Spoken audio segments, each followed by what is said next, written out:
नमस्कार। आज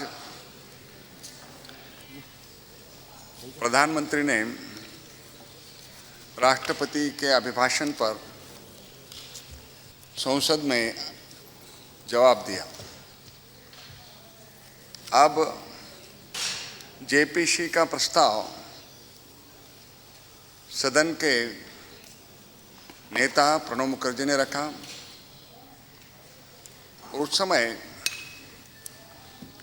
विपक्ष की नेत्री सुषमा जी ने आज तक हमें अवसर नहीं मिला था सदन में कि हम जेपीसी क्यों चाहते हैं, तो जेपीसी के बारे में हमारी और सारे विपक्ष की क्या भूमिका रही वो देश के सामने रखी। हमारी ये भूमिका है कि सरकार ने जो जेपीसी की वो दुखी होकर की है, समाधान से नहीं, लोकतंत्र का सम्मान करने के लिए नहीं की। और इसका उदाहरण है प्रधानमंत्री का जो 22 तारीख को जेपीसी के बारे में उन्होंने घोषणा की, तब भी उन्होंने कहा केवल सदन की कार्रवाई चले इसके लिए मजबूरन वो जेपीसी कर रहे हैं। आज भी प्रणवदा का जो सारा स्टेटमेंट था वो ही दुख भरा था कि मजबूरन हमको जेपीसी करनी पड़ी है।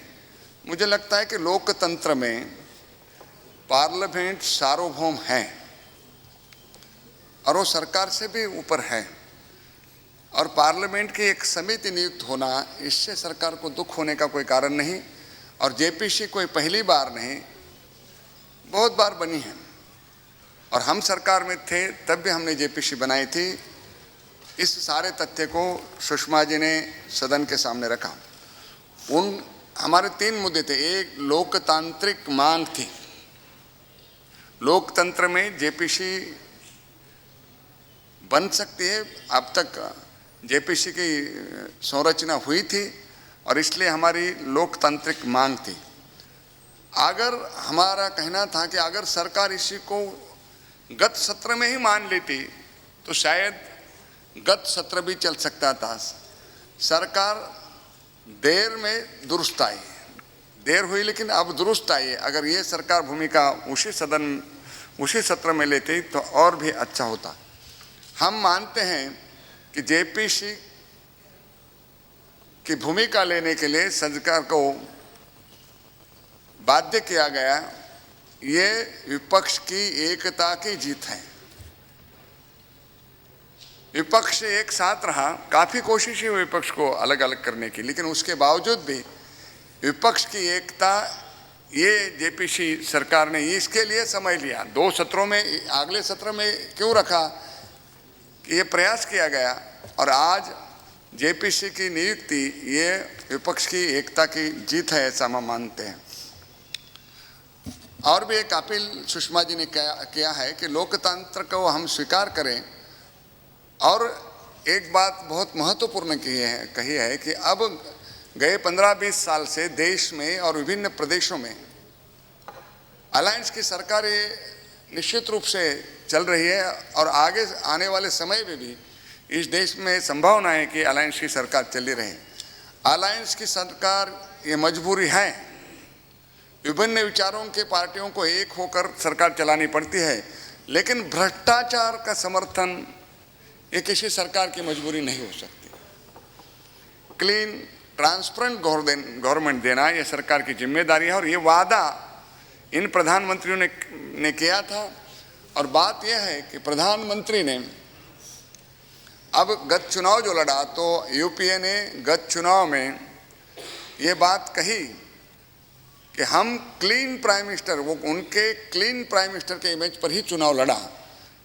केवल एक व्यक्ति क्लीन होना, वो भी आज कटघरे में खड़े हैं, लेकिन ये प्रचार करने के बाद आज अपने अन्य घटक दलों को भ्रष्टाचार का जिम्मेदारी डालना ये ठीक नहीं, उचित नहीं है, ये धर्म नहीं है। तो एक सरकार सब पार्टियों के मिलकर एक गवर्नमेंट है, और उसकी रिस्पॉन्सिबिलिटी ये कलेक्टिव रिस्पॉन्सिबिलिटी है, किसी एक पार्टी की नहीं है। ये भी बात की और सबसे अहम बात की कि जेपीसी के टर्म ऑफ रेफरेंस है, वो टर्म ऑफ रेफरेंस जो दिया है वो अधूरा है। खाली इसमें किसने क्या किया क्या इतने के बजाय भ्रष्टाचार न हो ऐसे सुधार लाए जाए। टर्म ऑफ रेफरेंस ब्रॉड होना चाहिए और जिस कारण ये मुद्दा आया है और वो सीएजी ने निकाला है, आगे चलकर सरकार को भी भ्रष्टाचार करने की गुंजाइश न हो ऐसी व्यवस्था का सुझाव जेपीसी दे। अगर टर्म ऑफ रेफरेंस में सरकार परिवर्तन करना चाहती है तो करें और इससे उठकर आगे आने वाले समय ऐसे भ्रष्टाचार के घोटाले, ऐसे भ्रष्टाचार के मामले न हो, इस प्रकार की बात कही है। बड़े लोकतांत्रिक ढंग से और बड़े प्रभावी ढंग से सुषमा जी ने अपनी बात रखी है। अब जेपीसी की प्रस्ताव पर चर्चा जारी है और अगले सप्ताह में कोऑपरेटिव का बिल आने की संभावना है, जिसमें नेक्स्ट वीक तो समय उसके लिए 3 घंटे निर्धारित किया गया है। अब तिथि तय होगी। वो बिल ऐसा है कि जिसमें गवर्नमेंट का जो हस्तक्षेप कोऑपरेटिव में है, कोऑपरेटिव मूवमेंट प्रभावी हो, इसके लिए गवर्नमेंट हस्तक्षेप को कम करने का बिल है। बिल का उद्देश्य, ये बिल चर्चा में आएगा, एक महत्वपूर्ण बिल है, उस पर विपक्ष भी चर्चा करेगा। ऊपर के सभागृह में राष्ट्रपति के अभिभाषण में राज्यसभा में चर्चा जारी है, प्रधानमंत्री वहां जवाब देंगे और उसके बाद जेपीसी के बारे में यहाँ जेपीसी का प्रस्ताव है और इस जेपीसी के प्रस्ताव में लोकसभा ने राज्यसभा को रिक्वेस्ट किया है कि उनके भी 10 प्रतिनिधि नियुक्त करे। ये प्रस्ताव पारित होने के बाद यही प्रस्ताव राज्यसभा में जाएगा और वहाँ भी चर्चा इसके बारे में होगी। यस।